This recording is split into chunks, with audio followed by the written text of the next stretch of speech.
शब मिराज और 12 अज़ानों का जिक्र। मक्का की वादियों में सन्नाटा था, आसमान सितारों से सजा हुआ था। लोग अपने घरों में सो रहे थे, मगर उस रात की फिजा में एक अनदेखी हलचल थी। ये आम रात नहीं थी, ये वो रात थी जिसे आज हम शब मिराज के नाम से जानते हैं। हुजूर सल्लल्लाहु अलैहि वसल्लम को अल्लाह ताला ने बुलंद मकाम अता करने के लिए अपने खास सफर पर बुलाया। सफर शुरू हुआ मस्जिद हराम से और बुराक पर सवार होकर आप पहुंचे मस्जिद अक्सा।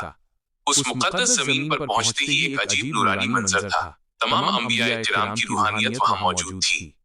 ऐसा महसूस हो रहा था जैसे जमीन और आसमान के दरमियान का पर्दा हटा दिया गया हो।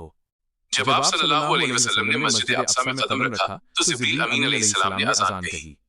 ये पहली अज़ान थी उस मुक़द्दस रात की पहली पुकार, अल्लाहु अकबर, अल्लाहु अकबर। ये अज़ान सिर्फ नमाज की दावत नहीं थी, बल्कि एक ऐलान था कि आज की रात इबादत की बुनियाद रखी जाएगी। तमाम नबियों ने सफ बांधी और हुजूर सल्लल्लाहु अलैहि वसल्लम ने इमामत फरमाई। इसके बाद सफर शुरू हुआ आसमानों की तरफ। जब पहले आसमान पर पहुंचे, वहां के फरिश्तों ने इस्तकबाल किया। वहां फिर अज़ान दी गई। ये दूसरी अज़ान थी। हर अज़ान के साथ ऐसा लगता था जैसे अल्लाह की बड़ाई की आवाज पूरे आलम में गूंज रही हो। जब आप सल्लल्लाहु अलैहि वसल्लम दूसरे, तीसरे, चौथे, पांचवें, छठे और सातवें आसमान पर पहुंचे, हर मकाम पर अलग-अलग नबी से मुलाकात हुई।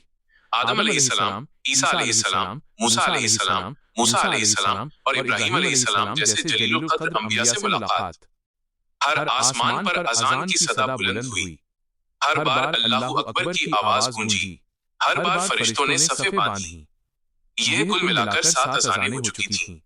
जब आप सल्लल्लाहु अलैहि वसल्लम सिदरतुल मुंतहा के करीब पहुंचे, जहां जिब्रील अमीन भी आगे नहीं जा सकते थे, वहां एक और अज़ान हुई। ये अज़ान किसी इंसान या फरिश्ते की नहीं, बल्कि रूहानी पुकार की तरह थी, जैसे पूरा वजूद अल्लाह की तस्बीह कर रहा हो। जब नबी अर्श इलाही के करीब पहुंचे, वहां अल्लाह ताला ने नमाज का तोहफा अता फरमाया, पहले 50 वक्त की नमाज। उस मुकाम पर भी अज़ान की सदा गूंजी। ये 9वीं अज़ान थी। ये ऐलान था कि उम्मत को अब नमाज का तोहफा मिल चुका है। जब वापसी का सफर शुरू हुआ और आप सल्लल्लाहु अलैहि वसल्लम हजरत मूसा अलैहिस्सलाम से दोबारा मिले, तो उन्होंने मशवरा दिया कि उम्मत के लिए 50 नमाजें मुश्किल होंगी। कई बार अर्ज की गई और आखिरकार 5 वक्त की नमाज मुकर्रर हुई। हर बार जब कमी हुई तो आसमानों में शुक्राने की अज़ान बुलंद हुई। ये 10वीं और 11वीं अज़ान थी, रहमत और आसानी की अज़ानें। जब आप सल्लल्लाहु अलैहि वसल्लम वापस मक्का लौटे और सुबह लोगों को ये वाक़या सुनाया, तो कुछ लोगों ने यकीन किया और कुछ ने इनकार। लेकिन उसी दिन से नमाज की अज़ान का सिलसिला बाकायदा शुरू हुआ। बिलाल हबशी रज़ी अल्लाहु अन्हु को मुअज्जिन बनाया गया। ये 12वीं अज़ान थी जो जमीन पर दी गई, मगर जिसकी गूंज आसमानों तक पहुंची। पैगाम: नमाज सिर्फ इबादत नहीं, बल्कि मेराज का तोहफा है। अज़ान अल्लाह की बड़ाई का ऐलान है जो धरती से आसमान तक गूंजती है। 5 वक्त की नमाज का सवाब 50 के बराबर है।